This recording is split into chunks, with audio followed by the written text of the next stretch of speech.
welcome to the Mean Lady Talking Podcast, the tough-talking, advice-giving show by the not really mean lady, Susan J. Elliott.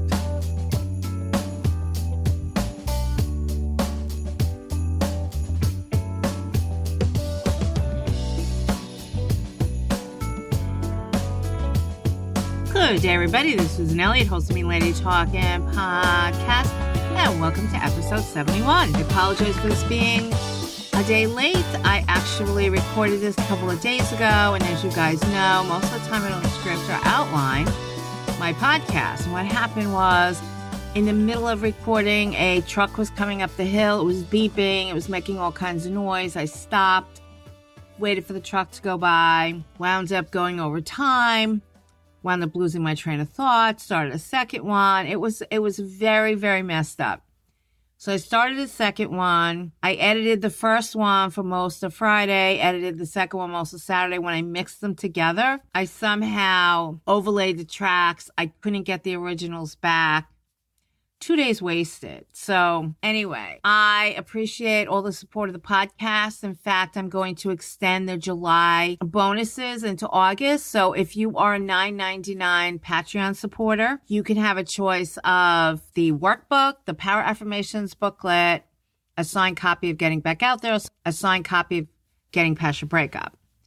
If you are a $19.99 supporter, you could have a choice of two of those things. So if you already a supporter, please send me your address if you want a signed book, or if you want an online book, please send me which one you want. And if you are $19.99, please send me which two you want. So I'm extending that into August. Also, I am going to start longevity bonuses. The first longevity bonus is going to be the end of October. So if you support the podcast at a $9.99 and $19.99 level in August, you can be in on this. I'm going to have a Q&A with all of my $19.99 and $9.99 supporters. Just come and ask me as many questions as you like. I'll answer them, and we'll stay as long as people have questions. You could drop off at any time. You could come in at any time, whatever you want. So that's going to go on the end of October. If you want to be part of that, join in August. So that will be the first longevity bonus for 3 months at the $9.99 and $19.99 level. I want to get everybody some longevity bonuses. So there will be bonuses for the $1.99 and the $4.99 levels, but that's the first one. So if you want the July bonus that I'm extending into August, you will also be part of the longevity bonus in October. That'll be the first time that I do anything like that. So if you want to support the podcast, and I was thinking about this over the weekend when I was really struggling with this editing, I was like, if I just had the money for editing, which I've spent the meanie money on microphones and sound panels. I was like, if I had some meanie money to do editing, none of this would have happened. I would have just handed it off to an editor. I wouldn't have screwed it up, and we would have had this a couple of days ago. If you want to become a meanie, please go to meanladytalk.com, scroll down to the page where it says Become a Meanie, and become a meanie. You will be in very good company. In this podcast, I want to thank some of my meanies. I want to thank Jonathan, who increased his support. And I want to thank Jane, who also increased her support. Thank you guys so very much. I know you both have been big supporters of the podcast, and I truly appreciate it. And you guys are the reason why it's going to continue. If I didn't get to you on this podcast, I will get to you another time. I'm going to thank all of my meanies. And if you are new, please sign up. And every little bit counts. $1.99 will get you to be a meanie and get the podcast 2 days early. We'll get you an honorable mention on the podcast. And there is a schedule in Patreon. Anybody who wants to see when the bonuses are dropping, when the mini episodes are dropping, and where I'm at. I'm still a little bit behind because of microphone and heat issues, but I'm catching up. Go to www.patreon, patreon.com/meanladytalking, and you scroll down and there is a schedule of the podcast dropping. I appreciate everybody from $1.99 to $19.99 and above. And you guys are terrific. And I thank you so very much. If you qualify for a signed book and you want one, please send me your address. I want to get them all to a post office very, very soon. I will announce on the podcast when they're all out, so you can wait for it. Anyway, the other thing that I want to announce is that the first group, I am ending the boot camps because they are a lot of work. They're very intense. And some people don't have the time to put into it. So I've lowered the price and lowered the intensity, but you're still going to have a weekly call. And the first group is going to be the attachment group. If you have attachment, rejection, or abandonment issues, please join the group. I'm opening the registration on August 15th. It's going to be less money and less intense than the boot camps. And the calls are going to be either Tuesday night at 7:30 or Sunday morning at 10 o'clock New York time. You're welcome to join either of those calls. The reason why I'm doing that is because I spend a lot of time in boot camps chasing people around when we can schedule the calls, and I'm not doing it. For the attachment group, you can join on Tuesday night at 7:30 New York time or Sunday morning 10 a.m. New York time. That's the first group. The next group is going to be a codependency group, and I'm going to open the registration for that at the end of August, beginning of September. The study hall starts October 1. If you are new to GPYB, please don't join the attachment or codependency group. Please join the study hall on October 1. If you're not new to GPYB, you're still welcome to join the study hall. You could just join us at the level that you need to join it, or you could start the program all over from the beginning. Anyway, if you want to be part of the attachment, rejection, abandonment group, and you're available for a video call on either Tuesday at 7:30 or Sunday morning at 10, please email me, Susan@gettingpastyourbreakup.com, and I will send you a registration form. The other thing is that as of October 1, because I'm doing the groups and the study hall, I will be closing my client list. Since I was diagnosed with lupus, I do all of my counseling through Zoom video conferencing, which means that you can do counseling with me from anywhere in the world. And if you're in a time zone that really is very different from mine, I work with you. I've had some people who are living in Indonesia, and we do our calls when it's my time at like 9 o'clock at night. On my schedule, I don't have 9 o'clock as available. But if people are 12 hours difference from me and they want to do it at 8 o'clock in the morning their time, 9 o'clock in the morning their time, I will work with you. So I'm closing my client list. The last time I closed it, it was closed for 2 years because I just didn't have time to add more clients. I keep my client list very small. So if you want to be a client, please let me know. If you're not sure, you can sign up for a consultation. Go to gettingpastyourbreakup.com, and on the top, there's a GPYB coaching counseling. You can click on there. You could do a consultation and we can talk about it. If you were a client of mine, I haven't seen you in a while, please let me know that you still want to be on the client list. Otherwise, when I close on October 1, any client that I haven't heard from in a few months is not going to be on the list. So that is that. Registration for the attachment group starts August 15th. Registration for the codependency group starts around August 30th. You can email me, Susan@gettingpastyourbreakup.com. Let me know what you want, and we'll talk about it. Okay. What was on the podcast that sort of fell by the wayside? There was a few things that was on the podcast. I'm going to try to truncate it down to one podcast because I don't want to go through the ridiculousness that I went through the past couple of days. I said on either a podcast or in the Facebook group, somewhere I said it, that my father dying did not end the squabble between my mother and my father. And it didn't. I'm going to explain that on this podcast. But this is part of the reason why I tell people to go and see, even if you have kids. Even if you have kids, everything should be in writing, and any contact should be brief, businesslike, and only when necessary. No reason to fight, no reason to argue, no reason to do anything. People have said to me, oh, you don't know. Yes, I do know what it's like. I had 3 kids with a maniac. And for 10 years, it was absolutely, I am not doing this with you. I'm not getting into controlling, craziness, none of that stuff. I explained it on a previous podcast. Once I started hanging up on him, when I stopped saying how high, when he said jump, all of this ended. All of it ended. When they can't play with you, they won't. And if they try to bring you back to court for something, you need to let them know that they use texting or emailing or whatever medium it is that they want to harass you, and you take examples of that and you say, this is how I want it to be. And you should not have open-ended communication between your kids and a non-custodial parent. My ex was confined to Tuesdays and Thursdays between 5 and 7. That was it. That was all he could talk to the kids on the days that he didn't have them, and he had them every other weekend. And he never called, not once, not ever. There should not be open-ended communication. Even if you have a separation agreement, everything should be in writing, absolutely everything. When they can talk to the non-custodial parent, when they can, when they can't, everything should be in writing. And if you come up with a million reasons why that's not possible, it's you. It's not them, and it's not me. It's you. So you got to figure out what your part is in this game. And I'm going to talk about that a little bit later, because I'm going to talk about unfinished business and how people behave their feelings and behave that out. Okay, let me go to my parents really quickly. So my mother told my father that she had a workers' comp case. The workers' comp, she had put off her back operation for 2 years.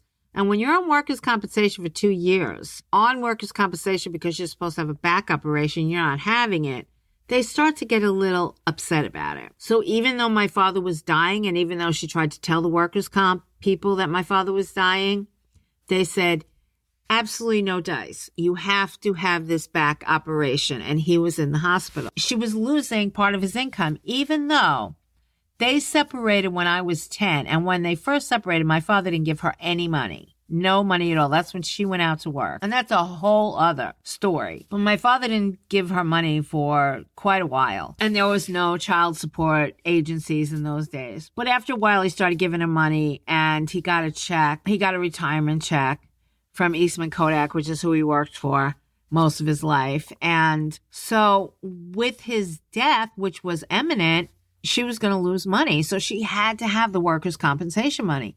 So she had to have the operation. She went and she told him. And when I went to pick her up that night, I saw her sitting there in the lobby. And I never really felt sorry for my mother, but I felt sorry for her that night. She looked very small, very fragile. We all know my mother wasn't fragile, but she looked it. She was very upset. Now, she left. She went into the hospital the morning of the operation. Just as she's about to go under, my father passes away at the VA hospital. We call the doctor. We discuss it with the doctor. We decide, let's let her go through the operation. She's got to have this for the workers' comp case. So, okay, that all goes through. And it was weird because my grandmother, my father's mother, when my grandfather died, my grandfather was a crotchety old man, and he had this vicious chihuahua named Jonesy. The whole time I was growing up, he had this. And he would sit in this big leather chair, and they lived in this small apartment in the Bronx. And the chair didn't really fit anywhere, so we had it kind of wedged in between the kitchen and the living room so he could watch television. And Jonesy would sit there like the keeper of the gate. And if you went by my grandfather, he would growl and he would snap at you. He was a very vicious little animal. And I love animals. I love dogs. I hated Jonesy. Absolutely hated this dog. I was convinced that the dog was just going to take my head off one of these days. Very vicious dog. So after a while, Jonesy passes away. And then a few months later, my grandfather passes away. So my grandmother had been in this arranged marriage with my grandfather, who was a broken down drunk. I've said on other podcasts, my father went out to work when he was in the 6th grade to support the family. My father and all my uncles served in World War II. And so for the first time in her life, my grandmother really doesn't have anybody to take care of. And she gets a puppy. And she loves this puppy. It's a little beagle puppy. It's not a vicious, crazy person like Jonesy was. So she gets this puppy, and my uncle, who lived with her for some reason, thought the puppy was a lot of work and got rid of him. I don't know what the real story was. My mother was furious. My mother was absolutely furious. I remember my mother was just flipping out about the fact they got rid of this puppy. So my grandmother started going downhill after that. And at first she was in this very nice little kind of group home with these other ladies. And it was a very nice little place, and she seemed to be enjoying herself. But then her health got worse, and she went to a nursing home. And then she got an infection in her leg, and they were going to amputate her leg. And she was adamant that she did not want them to amputate her leg. And my uncle, the same uncle, was her medical proxy, and he was giving them permission to amputate her leg. And she was just absolutely adamant. She was lucid to the end.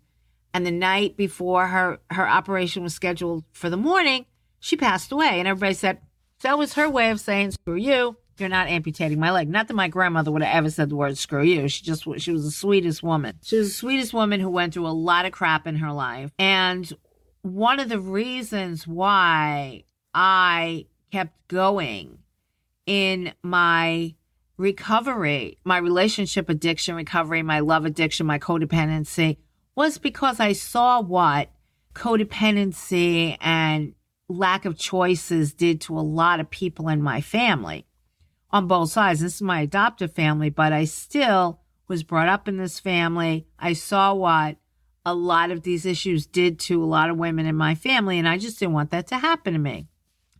So it was kind of amazing because everybody felt like my grandmother willed herself to die. So when my father did it, it was like he willed himself to die. Like he's going to get back at my mother. It doesn't matter. He's getting back at her. And I'm not related to them, to the Elliots by blood, but I was like, whoa, like this family has something where they could sort of will themselves to die. Like, cut off my leg? Nope, die. Not going to visit me? Nope, die.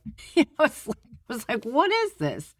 So my father dies. After my father died, my father had split the insurance money between my older brother, who was supposed to be for the grandchildren when my father died. And he told me that. He said, your brother has the insurance money, but it's supposed to be split among the grandchildren. Well, of course, my kids never saw anything. My mother had no idea that my father split the money, and she was furious. So my mother's in the hospital. My father's in the other hospital, and I did the story about how we're running around like lunatics. I lived in South Providence, which is a predominantly African-American community. My brother lived in South Providence, racially mixed, ethnically mixed, but predominantly African-American, and most of the local businesses are African-American. And I always believe, no matter where I live, I believe in supporting local businesses. You'll never see me in a Starbucks. You'll never see me in a McDonald's. You'll never see me in a chain place. I believe in supporting local businesses. Some of my favorite mom and pop coffee restaurants went out of business in Manhattan due to Starbucks. I absolutely wouldn't. If Starbucks was the last coffee place on earth, I would withdraw from coffee. It would not happen. So I believe in supporting local businesses, and I always have. So I said to my brother, let's go to this business over here. And he says, well, that's an African-American funeral home. I don't know that they have wakes for white people. And I said, I said, he'll tell us that if it's true. I don't know why it would be true, but I wanted to support the local businesses. So we go in there, and the funeral director was a very stern looking man. And I likened him to Clarence Thomas. When I don't remember if I met the funeral director first or Clarence Thomas was nominated first. I think the funeral director's first, but anytime I've told the story about this whole kerfuffle with the funeral home and my mother and my father and all this other stuff, I've likened the guy to Clarence Thomas. Very stern looking. He had the glasses. He looked like he'd never told a joke or even listened to a joke in his entire life. He's a very stern looking man. So we go in there, and I told him that my brother and I lived in the neighborhood and we would really like to have my father wake there. And he said that was fine. And my father wanted to be cremated. And because my brother had kind of lit off with half of the insurance money, my mother really didn't have a lot of money to bury my father. So we went with the least expensive thing, cremation. So, we did that. I hand all the funeral stuff to my mother. We arranged all this stuff while she was in the hospital. But everything that came afterwards, she had to deal with. And I knew she was upset about only getting half the insurance money. And I knew she was upset because she thought that my brother was going to distribute the other half to the grandchildren, which he never did because he had one child and I had three. So, of course, my kids would have gotten most of it, but they got none of it. So I was just like, I'm not even dealing with this. So my mother always kissed my brother's ass despite the fact that he treated her like shit. So I wasn't getting into it with my mother about my brother. And there's a whole other story with that I'll tell on some other podcasts. But about 3 years after my father dies, I have to work one weekend. And I was in technical support for hospitals, and I had to do an install on the weekend, and I had to fly to think it was San Antonio, Texas that I was flying to. So I had to fly there on the weekend, do the install, and fly back on Sunday night. So I had to leave on Thursday night because I had to meet with the hospital staff and the guy who's going to be the system manager and all this other stuff. So Thursday night, I dropped the kids off, fly back Sunday night, come to pick up the kids. And my mother says, and this is 3 years after my father has passed. My mother says, "You'll never guess what happened." And I was like, "What?" And she goes, "A FedEx truck pulled up to the house on Friday." And she was confused. She hadn't ordered anything. She didn't know what they wanted. And they hand her a box from the funeral home. It's my father. It's my father come home. And I'm looking at her like my eyes must have been big as saucers. I'm like, what? Like he's been there this whole time? Like I thought she did something with him. And the kids were like, "What's in the box?" And she's like, "Grandpa." And they're like, "Oh, can we sleep with Grandpa?" And she's like, "No." She takes the FedEx box. She shoves it in a coat closet, on the shelf in a coat closet. When I go, he goes. And I go, "What?" I'm like, "Mom, you can't do this." She goes, "Your brother just thinks that I should dump him out on the front lawn." And I'm like, "Okay, don't do that. But I don't know, like, you got to do something with him. He can't stay in a FedEx box." And I'm like, "How long was he in a FedEx truck?" And she's like, "I don't know." I'm astounded. I'm like, "You got to be kidding me. Like, you've got to be kidding me." She goes, "Nope, put him in the closet. When I go, he goes." And I'm like, "What does that mean?" "When I go, he goes." That's it. She wouldn't talk about it. Would not talk about it. And I'm thinking she's got to be doing something with this. Well, when she passes, guess what? Dad's still in the FedEx box in the closet. There was a Jonathan Winters movie that was called, and I don't remember seeing it, but I remember the name of it. It was like, "Oh, Dad, poor Dad, Mama's put you in the closet and I'm feeling so bad." That was the name of the movie. I don't know what it was about, but every single time I thought about my father, that movie came to my head. So my mother passes away. Within hours of her passing away, I'm like, "Where are we going to wake her?" And we're like, "Oh, let's go back to Clarence." Clarence Thomas was definitely on the bench at this time because I was openly calling him Clarence to other people when I went there. Oh, not to his face, of course, because he was not a humorous man. He was not going to be very happy about that. So we go in there and we're sitting, my sister, my brother, and I are sitting there. We're sitting in age order, so I'm in the middle. And Clarence is sitting there and he's got that very stern look on and he's looking at us like over his glasses. And I said to my brother, "You're going to have to explain something to him about Dad." Now, my mother was very specific. She did not want to be cremated. Absolutely not. There was a complete prohibition against her being cremated. And I said to them, she doesn't want to be cremated because she doesn't want to be knocking around in the back of a FedEx truck 3 years from now. That's why. Like, even though she did that to my father, she does not want that to happen to her. That's why there's this edict that she has to be buried. We got to put her in the ground. So we go there. Now we're going to have to try to explain this to Clarence. So Clarence sitting there, my brother's trying to make a joke out of it. To a man who looks like he's never listened to a joke in his life. And if he did, he didn't find it funny. So my brother's trying to make a joke out of it. Funny story. He goes, "You remember my father was here?" And I'm like, "Of course he remembers. We're like the only white people that have ever been here. Like, of course he remembers us." And like, we've not been a good representation of our race. It's like, he's like, and I remember the people across the street from us had lived in their house. Their parents owned the house.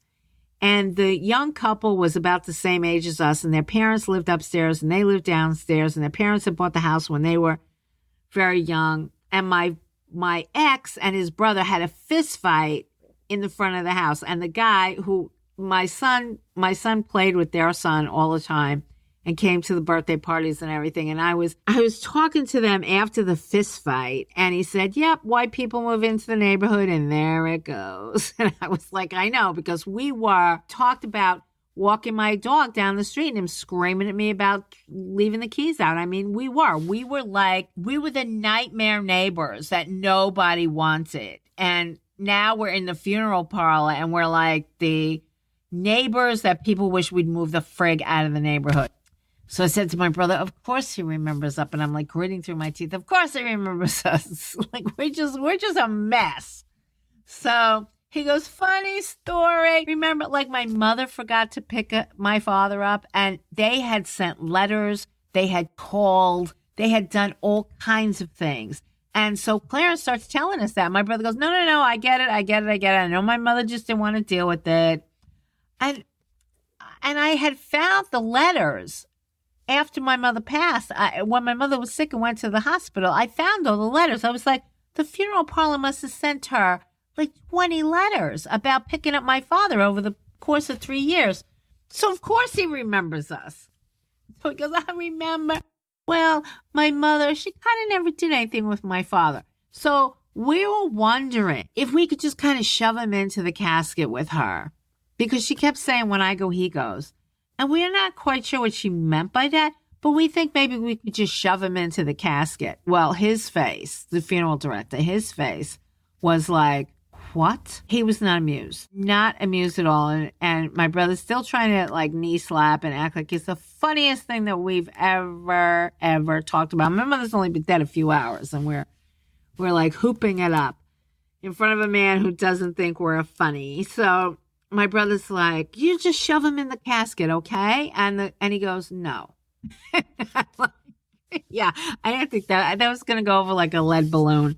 It's like, yep, that's not going to happen. So my brother goes, no, like why? And I'm sitting there. I've just got my head in my hands, and I'm like, I would just wish I was dead. Do you have a room for me? Like, do you have a casket for me? Because I just want to crawl up into a ball and die over here. So he says, you can do whatever you like, but you cannot put his name on the headstone if the cemetery doesn't have a registration of him being in there. So we're all looking at each other like, does his name mean to be on the headstone? What do you think? Do you need And we go, okay. We're like, okay, how much is that going to cost? And he tells us how much it's going to cost. And so we said, okay, so can we bring him in? And he's like, yes, you can bring him in. And he's not amused. He's not happy. And he was really unhappy when we showed up with the same FedEx box that he had sent him back. And he was like, you didn't even open this? And we're like, no, we didn't open it. So he thought like the dysfunctional, crazy people are here. So we did get Dad into the casket with my mother and send them both off to Foreverland.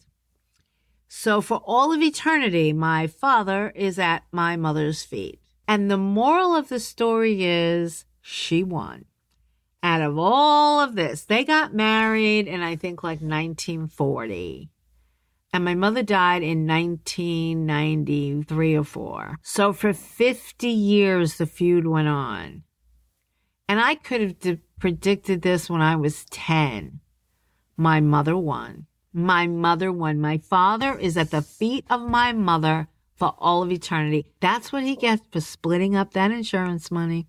If he didn't do that, I swear the whole thing would be different. The whole thing would have been different. But when she lost that half of that insurance money, he was going to pay one way or another. And that was how he paid. So see why NC is important? You don't want to be at the feet of somebody for the rest of eternity. Okay, that's story number 1. Story number 2. I had a guy who wrote me a long time ago, and he was not a dog person. He didn't dislike dogs. He just never had dogs. And I talked in episode number 5, shoulda, woulda, coulda, about my boyfriend that I had who'd never had a dog, but then I show up with an 80-pound Doberman, and he fell in love with the dog. Absolutely fell in love with the dog.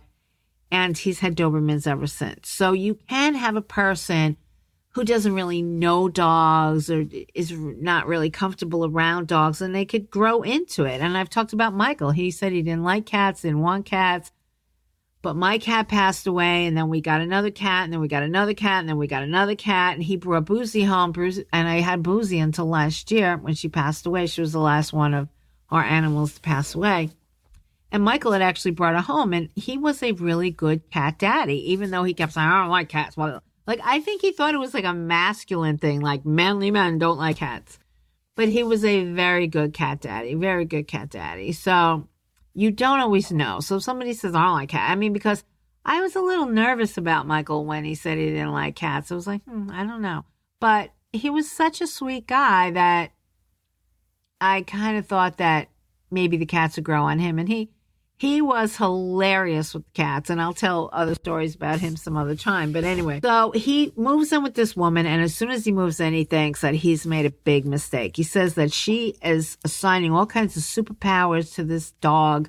Like, this dog is just amazing. It wasn't a St. Bernard, but he said you would think that this dog was out saving people in the Swiss Alps or something. And I said, well, like, how do you know that he wasn't? Maybe when you're not at home, he's like putting on his little cape and flying out the window, underdog saved the day. And like, yeah, I don't think that happened. The dog is doing brain surgery, rocket science, whatever. The dog is just this amazing dog. And she would always tell him about like these amazing things that these dogs did. And he said to me, around me, he was just a normal dog. And I said, well, maybe he was changing into his little Superman costume when you weren't around. Maybe you frightened him. Maybe you intimidated him. Who knows? And he's like, a superhero dog I'm intimidating? Anyway, he said that the dog was about 15 and the dog was getting very ill. And she was at the vet and she wouldn't hear her putting the dog down. And he really felt like she was doing the dog a disservice. And when they were in there and the vet was saying, there's really nothing else we could do. You could either bring him home for the next few weeks or probably last another few weeks, but he's going to suffer the whole time. I suggest you put him down. She's hysterical, screaming at the vet. No.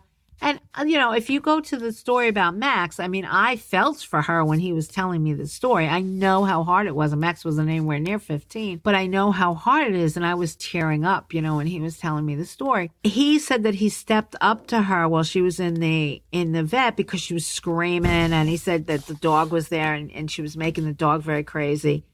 And he was stepped up and he was kind of rubbing his shoulders and saying, it's okay, baby. It's okay. Don't worry about it. Don't worry about it. And so she went home with the dog and she was thinking about it. And the dog was just getting sicker and sicker. And he kept trying to say to her, I really think that you should listen to the vet. I really think the best thing for the dog is to put it down. And he said that 48 hours later, she decided to go back and they put the dog down and she was hysterical. And then she took a leave of absence from her job and she told the job that a family member passed away and she really needed time. And he said that he knew then that there was going to be trouble. He said she entered a period that he called prolonged grieving, where she was he couldn't touch her, he couldn't go near her, he couldn't talk to her. He said she was snappy and everything had to do with the dog. Absolutely everything had to do with the dog. And she would get angry and she would throw things. And he said that he had lived with her for a while. She had never thrown things. All of a sudden she's throwing things and he didn't know what to do. Now, I grew up with a mother who threw things all the time. And I remember one time my mother went around and we had these custom cabinets that had been made for us. And we had these old closet doors. She went around, she's slamming every cabinet door, every single cabinet door. She's slamming. And what this said was, children, I'm getting upset because I keep finding cabinet doors open and I really would appreciate it if you would close it. And we knew that was only act one.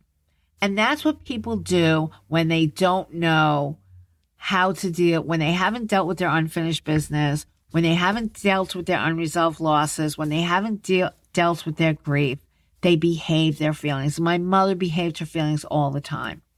And when she's running around slamming cabinets, I knew this was act one. Act one. There's going to be act two, and act two is going to be everything's going to come flying out of the closet, and then we're going to have to pick it up while she's beating us. Like, I know this is act two. This is always act two. And you couldn't say to my mother, so how did you feel when you were 5 and your mother died and your father put you in the orphanage? You couldn't say that to her because she would have flipped out. You couldn't talk about anything like that. None of that stuff. You couldn't talk to my mother about any of that stuff. But she would talk to us about the most inappropriate stuff. And then, one day she was upset because I put the mayonnaise back wrong. It was like the mayonnaise goes in front of the mustard because it's M-A versus M-U, and it goes on the right side of the refrigerator, not the left side of the refrigerator, and I put it in the wrong place, and all hell broke loose. And I couldn't say to my mother, okay, so this isn't really about mayonnaise. This is about something that happened to you when you were younger, right? No, couldn't say that to my mother. You would have gotten smacked in the face. And I remember when I was in my 30s and I was in therapy, and my therapist said to me, you need to talk to your mother about abuse. And I said, if I talk to my mother about abuse, she's going to punch me in the face. Like, that's what she's going to do. But she didn't. What she said to me was, you weren't the easiest kid to raise. So, of course, it was my fault. That's how I married a man who abused me and cheated on me. And he told me it was my fault. And I believed him because I was primed for that. So this guy's in this relationship with this woman, and she's behaving all her feelings. or she's talking incessantly about this dog. And now she's rewriting history. And my ex did this all the time. He rewrote history. And she would say, when I was trying to make the decision, you didn't help me. And he was like, what are you talking about? Like, I told you wanted me to put that dog down. And he said, I wanted you to put the dog down because the vet wanted you to put the dog down because the dog was suffering. No. You didn't like that dog. You never liked that dog. You made fun of me when I made a birthday cake. And he said, I did not make fun of you when you made a birthday cake. You made him a chocolate birthday cake. And I read that dogs shouldn't have chocolate. You don't know anything about dogs. You never had a dog. He liked chocolate. I was giving him a chocolate cake. You have no business. So these arguments would go on and on and on and on. And he said he had to leave. He had to leave. And he actually invited her to go to counseling with him. And she basically said nothing was wrong with her. And this is what you have to do when you have people who behave their feelings or who blame everything on you. And he said she completely rewrote history. And I tell people, if somebody rewrites history once, they're going to do it time and time again. You cannot be with a person who decides that they're going to argue with you about something that didn't happen. And I spent years in my marriage arguing about what I was thinking. I'm not thinking that. And I would go into relationships with people and I would say, you tell me what I'm thinking once and it's history. And Michael used to make a joke out of it because he would say, because one time he said to me, you can't be cold. And I almost took his head off. I was like, don't you ever tell me how I'm feeling and what the temperature feels like to me. I'm cold and that's all there is to it. And then every time I would say I was cold, he'd go, you can't be cold. And then he would do my part. Don't tell me when I can be cold. And he would laugh and laugh. And he thought this was so funny. And I would just go, are you finished? Are you finished? Because I'm like, don't want to hear any more of this. But if you get into it with somebody who is actually seriously telling you what you're thinking or what you're feeling or rewriting history, you're doomed. I mean, there is nothing that you're going to do or say that's going to make it better. When you're in a relationship with a crazy person and they refuse to look at their part of it, you have to figure out your part of it. And this is in the relationship inventory, the life inventory, and in getting back out there, I talk about the you, me list. On the me list, where you figure out what you did in previous relationships that you should not do again, you have to cop to the things that you did wrong. And what this guy did was he tried to work around her and her craziness for way too long. I mean, he was a burnt specimen by the time he came out of that relationship. It was like he was crawling from the wreckage because he would talk to her about, no, hon, I walked up to you and I rubbed your shoulder and I said, honey, I know this is hard on you, but the dog is really suffering. I was being supportive. I was there for you. Like he would sit there and he would tell her, no, honey, I was there for you. I know you weren't there for me. And don't get into that. Don't get into that. So when you do the you, me part of the list, it's in getting back out there and in the workbook part of getting back out there, you have to look at those things. You have to look at the times. And I did it for myself where I argued. No, I wasn't thinking that. No, I didn't do that. I talked about the streaks on the floor. I swear to God, I was crying. I swear to God, I did not purposely leave streaks on the floor. I didn't. I was begging him to see that that's not the way it was. And I had to look and see that that was not okay. My behavior was not okay. Something that I share with my boot campers when I did the one-on-one was when I was in that relationship, he didn't like a whole lot of ethnic foods. And we lived in Providence, Rhode Island, which has a great variety of ethnic foods. And I worked in a company where every Friday it was somebody's responsibility to get everybody in the office lunch. And you would just pick a restaurant and just go there and order food. And we would all sit there and eat it. And that's where I was introduced to Indian food, all kinds of different Asian food, Ethiopian food. There was all kinds of restaurants in Providence, Rhode Island. I really loved the food. And my ex just didn't like a lot of food. He liked basically Italian, and that was it. Italian and diner food. So all the time that we were married, I never got to choose a restaurant because I would have chosen an ethnic restaurant and he didn't want to do that. When I started dating, a guy would ask me, like, what kind of food do you want when we go out to eat? And I'd be like, I don't know. I don't care. You pick, because I just wasn't used to picking a restaurant. And then we get there and they would have some kind of food that I didn't like and I would pout. I would pout over where we were. And that's crazy. That's ridiculous behavior. And a lot of that is about unmet needs. If you have behavior like that, it's about unmet needs. And the only one that's going to meet your needs, if you are in that space, is you. So when I took myself out of dating, out of relationships, and worked on myself and was there for myself, I realized that behavior was bullshit. And with the help of my therapist who told me it was bullshit, and I pulled back and I went out and I figured out, somebody says to me, what kind of food do you want? I would say, okay, I want this food or that food. I learned how to figure out what kind of food I wanted. And that seems to be a very basic thing, but that's what I needed to do. I needed to do that. And when I tell people stay by yourself, the only way you're going to attract somebody who is healthy, who is normal, who is not going to be playing all these games with you is if you take care of you. If you are running at a deficit, you are going to be in trouble when you get into relationships because desperation shows, and people who prey on other people. And one of the things I'm going to do is I'm going to do a scammer public service announcement. And that was part of the podcast that kind of went by the wayside. But I'm going to do a public service announcement because there are scammers on dating sites. And desperation shows. And you don't even have to signal a whole bunch of stuff. But if you're desperate for a relationship, for a person, for affection, for this and that, hungry people make poor shoppers. I say this in getting back out there. You have to learn to meet your own needs. And yes, I know that physical stuff is difficult to meet by yourself, but you have to learn how to be self-soothing. You have to learn how to be with friends, how to be with family, how to give people hugs, how to lose the desperation. And I know that a lot of times when it comes to physical intimacy, it's hard to lose the desire for that.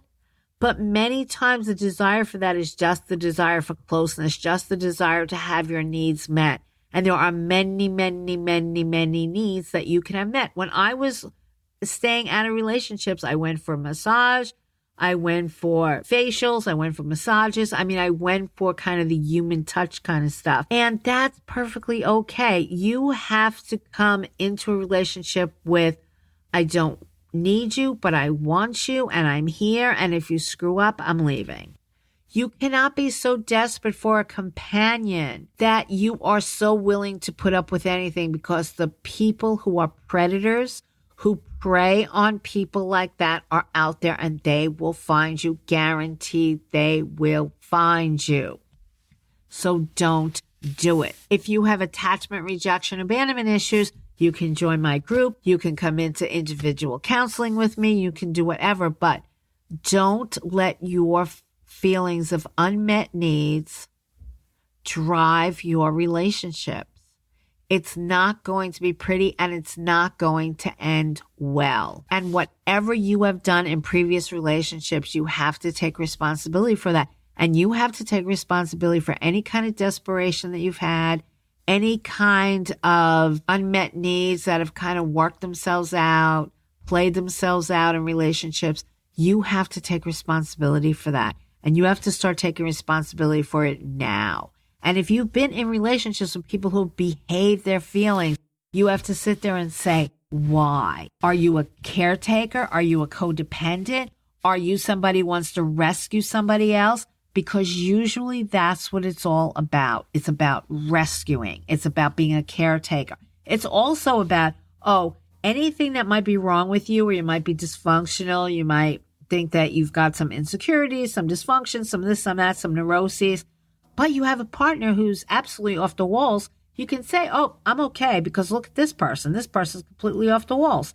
So sometimes we're in relationships with crazy people because it makes us look sane. And also we don't have to look at ourselves so long as we're trying to caretake this person over here who's becoming unglued and coming off the walls. we never have to look at our own selves. And I talked about being in a relationship with a guy that would just, everything would be a freaking problem with him. My son doesn't think I'm cool. We would have a great day. We would be laughing, joking, carrying on. All of a sudden his face would change and he would go, my son doesn't think I'm cool. And he was in angst for the rest of the night. And after a while I went, you know what? I don't want to do this. I don't want to do this. I don't want to be with somebody who wants to gaze at his navel for 24 hours and try to figure out what's it all about, Alfie. I don't want to do that. And I had to take responsibility that I was always trying to cheerlead him. I was always trying to go, come on, let's have a good time. But no, he was willed angst. I called it willed angst. He wanted to be miserable. He would find a reason to be miserable. And I remember when he ghosted me and I came back and he was like, oh, I was so depressed.